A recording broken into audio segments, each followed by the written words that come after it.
Has the day, the sequence of days for the Sabbath been lost? Some people believe this. Some people believe that we no longer know what that seventh day from creation was.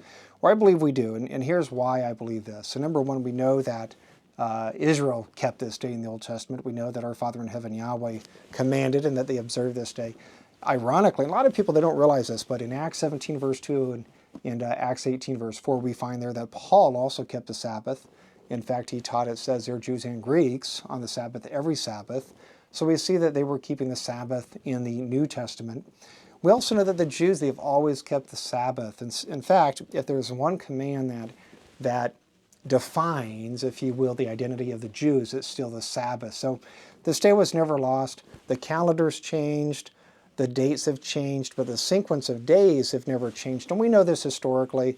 And again, for those who would doubt this, just go back to the time of Joshua and look at the evidence, and we find that the sequence of days has never changed. So the Sabbath is never changed.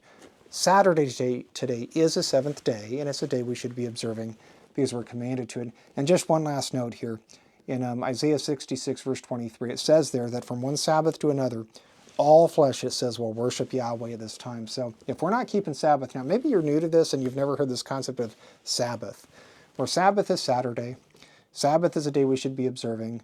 They kept the Sabbath in the New Testament. Paul kept the Sabbath. Our Savior kept the Sabbath. Everybody kept the Sabbath. And then in Isaiah 66, verse 20, it says, all flesh, everybody at that point, will keep the Sabbath in the coming kingdom.